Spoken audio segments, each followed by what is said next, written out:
Hi guys, how's it going? My name is Jason Sari. I'm a financial advisor with the Premier Client Group.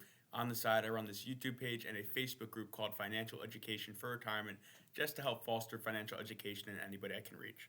But let's get into the video today on what year is best for you to select your Roth contribution or traditional IRA contribution to be under. Just as a quick disclosure, guys, everything you see in this video should be solely used for educational purposes and should not be taken as advice without first contacting a tax, legal, or investment representative. But let's get into the video today.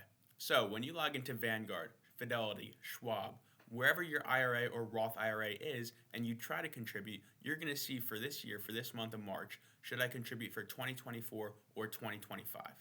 And it's going to continue like that in the future, 2025, 2026, 2026, 2027, and so on and so forth. But when does it really make sense for you to have your contribution under? Should you max out the 2024 before you add to the 2025? Should you just contribute for 2025? Well, it depends. And hopefully after this video, you guys will have a better understanding of what is best for you and what is most advantageous in the long run. Now, as far as maximums go, maximum contributions for each of these different types of accounts, both Roth and traditional IRAs, for 2024 and 2025 is $7,000. If you're over 50, you can contribute $1,000 more for $8,000 total as a catch-up contribution. But if you're younger, the most you can contribute for 2024 and 2025 to a Roth or a traditional IRA is $7,000 maximum. However, as far as a Roth IRA goes, you really don't get any tax advantage for contributing in either year. As you know, it is a post-tax account.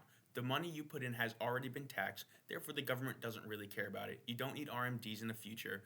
When you take money out in the future, it's not taxed. But by the same token, you're not getting any benefit on the way in as compared to a traditional IRA where you get a tax deduction, yet that money is taxed on the way out. Before I get in depth though, the reason that you still see the option to contribute for 2024 under your IRA contributions this early in the year is because you can make an IRA contribution for 2024 all the way until April 15th of 2025. So, after April 15, 2025, the option to contribute for 2024 will not be there and you can't go back no matter what. Now, since you get no tax deduction and there are no tax benefits for contributing to a Roth IRA, there is almost no instance in which you should contribute to a 2025 Roth before maxing out your 2024 version.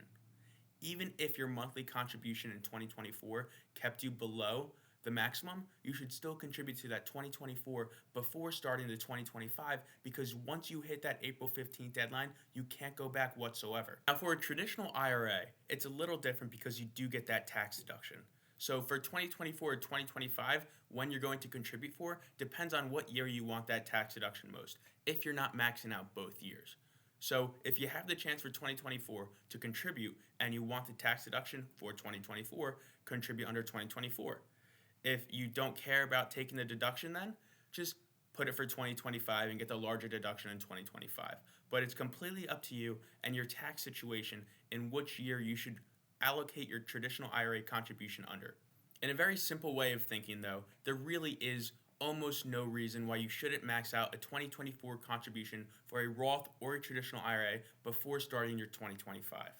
If you get a raise, if you come into more money, if you're gifted money and you want to put that into your IRA, into your Roth IRA, whatever it is, you don't have the chance for look back years. You can't look back to 2023 if you didn't max out your contribution then and put money in. You can't look back to 2024 after April 15th and max it out.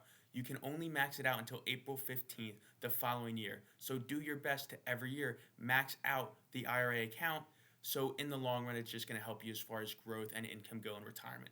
There really is no reason for you to contribute to the following year before you max out your current year.